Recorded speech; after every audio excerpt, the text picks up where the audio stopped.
It's not as if EA doesn't do good things, but they've screwed up a lot. Hi folks, it's Falcon, and today on gameranx, 15 Electronic Arts mistakes they want you to forget. Coming in at number 15, hey, have you ever apologized for innovating too much? Remember how everybody was mad about Dungeon Keeper Mobile because it's, Dungeon Keeper Mobile and not a new Dungeon Keeper game, and it's free to play and everything about Dungeon Keeper Mobile? Yeah, when they saw how angry everybody was about that, they said, we're sorry for innovating too much. No, that's not what you did here. It's so goofy and such an obvious, basically lie. They knew why people weren't happy with it. They seem to think our brains don't work, though, and that this just escapes the public record. Moving on to number 14, way back in 2009, EA started a new program for their games as they were going online called the EA Online Pass. So basically, it was a unique code that came with the physical copy of the game, because that's how you buy games in 2009. That was basically the thing that allowed you to use online features with the game. So if you didn't have a copy of the game, you couldn't use the online features of the game. Meaning if you bought a used game, you weren't playing online. This was, let's just say, sleazy. EA's stated goal of this was to encourage original purchasers of its game, which even standing up to today's awful games industry practices sounds like crap. Also, it would be impossible today because so many games are bought digitally. And at number 13, Star Wars Battlefront 1 and 2. So let's go ahead and get my usual disclaimer on these games right out. The gameplay in these games I actually really like, but both of them had serious problems. Battlefront 1 launched as basically a skeleton of a game. For people like myself who very much enjoyed the gameplay of it, it definitely wasn't enough. It took a number of years for it to develop into a game with enough content to call a game, and you had to buy a season pass to get all that stuff. Or you could just get all the DLCs separately, which, not cool. Then they were like, we realized we messed up with Battlefront 1, guys. We're not gonna have a season pass with number 2. Everyone was like, alright, yeah, that's good. Battlefront also didn't have a campaign, and they were like, we realized that you guys wanted that, so we're gonna do that. So we got a single player campaign, and let's just be honest, the most interesting parts of it are the original character, and they didn't spend nearly enough time with the original character and the actual story going on. I didn't need to walk through a cave lightsabering bugs. I didn't need to do that. But worst off, instead of a season pass, we got loot boxes. Oh, did we ever get loot boxes? They totally screwed up the progression and balancing to encourage you to do loot boxes, which, To be completely fair about it though, Battlefront 2 is a way better game today than it was when it launched. However, it's pretty hard to forget the launch. At number 12, SimCity. Okay, I'm gonna go ahead and say that SimCity is like one of my favorite franchises of all time. It's a great game. Pretty much every one of them, except for, this one, the one we're talking about, are fantastic. However, SimCity 2013 is the worst. It was an always online game that did not need to be always online. I mean, you could interact on it, but it was basically a single player game. And on top of that, most of the launch week, the servers were down, illustrating the full problem of having a game that's basically single player be always online. They had every server problem they could have the first week, and this game pretty much killed the franchise. We haven't even heard rumblings of a new SimCity game, and that's a huge shame. Moving on to number 11, I already talked about Star Wars Battlefront and Battlefront 2, but I didn't mention this. You wanna know why? It's its own thing. When they made a Reddit post defending loot boxes by claiming it's about creating a sense of pride and accomplishment for unlocking different heroes, bleh. It was the most downvoted Reddit post of all time. It set a Guinness World Record, which, by the way, when you're not trying to set a Guinness World Record, that's a bit weird. A lot of Guinness World Records are things that people pay Guinness to record as a world record for. That's Guinness's business model if you're unaware. And they were just like, no, that's easily the worst post. We agree with the community on Reddit. Here's your record. Moving on to number 10, Mass Effect Andromeda and its 5-year development of why. Like, that's basically all I can really say. Why'd they make this game? It doesn't feel like it has a point at basically any time. I mean, ostensibly, you're trying to find a new home for all the species that you know and love. But mainly it feels like playing Mass Effect if Mass Effect didn't have any sense of urgency. Which is interesting, because after 5 years, apparently the last 18 months, they didn't know what the game was going to be, and were working with an intense sense of urgency as to create something that would work. It was going to be a lot more No Man's Sky-ish, but then they realized they needed to have a story, and somebody had to write that story. So they changed a bunch of things and also didn't really write a story. Ugh, it's bad. Mass Effect Andromeda is bad.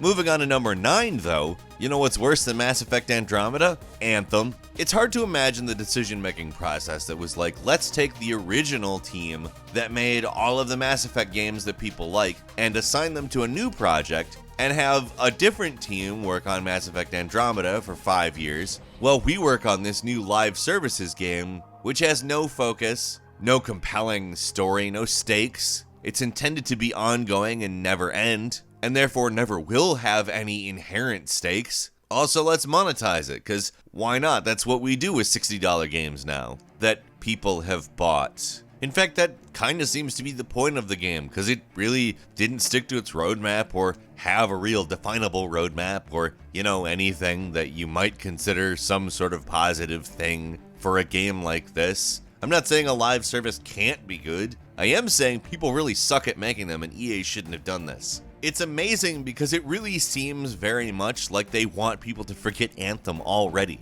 And at number 8, Need for Speed Payback, which, again, not like inherently a terrible game, but loot boxes. With Payback, it was basically the precursor to Battlefront 2. All of the progression was just absolutely destroyed specifically for loot boxes. Can you imagine, for instance, having a car that you upgrade based on a collectible card game?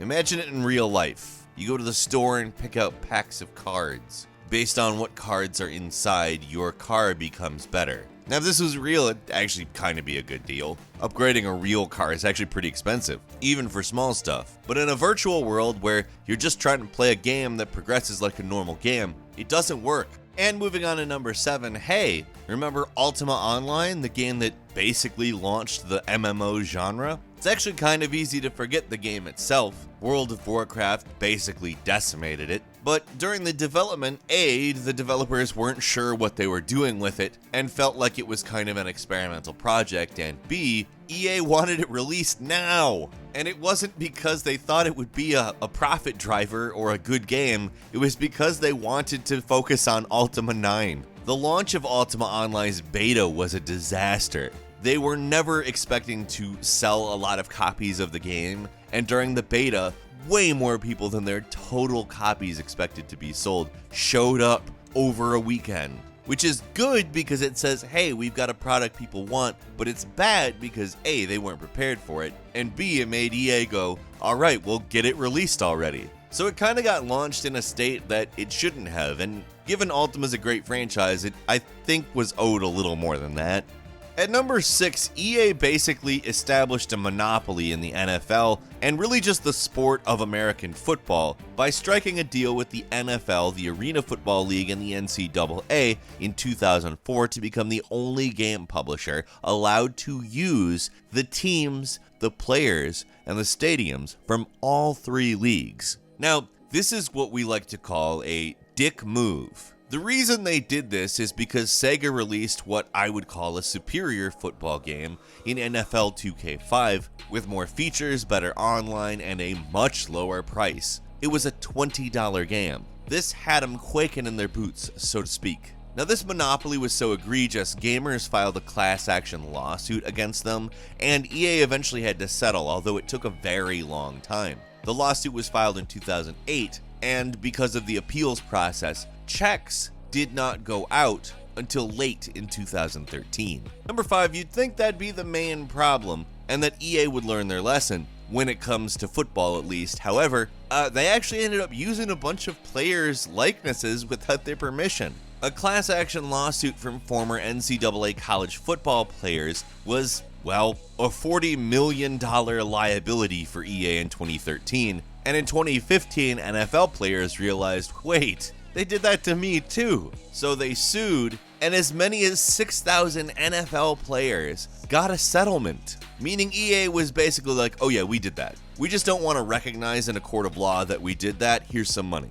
At number 4, in 2018, laws were established in certain countries that forced EA to disclose certain microtransaction things, specifically the probability of getting certain things in a loot box or random pack or whatever. And this is when people were like, wow, okay, we've really been taken for a ride. In FIFA 19, the best players you could get out of a pack were called the ones to watch players. The tiers of players go very, very quickly down in probability. For instance, an average player, 100%, definitely gonna get them. One tier up, 41% chance you're going to get them.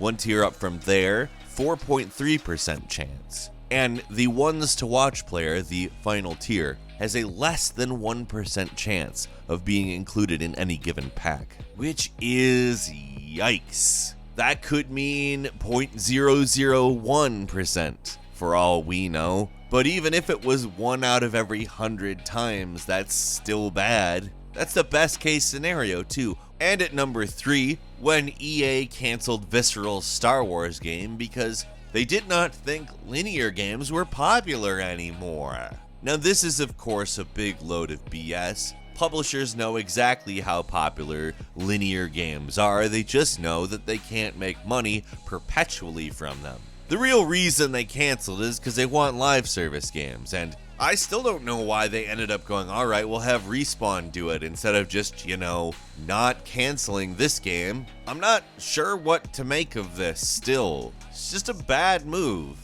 And at number 2, when they canceled Visceral's game, they pretty much canceled Visceral, which to be clear started as an EA studio, however, it fit a pattern. You see, EA has bought studios and basically ended them endlessly for decades. Sometimes it even takes decades, like with Bullfrog Productions, which was founded in 1987 and closed in 2001.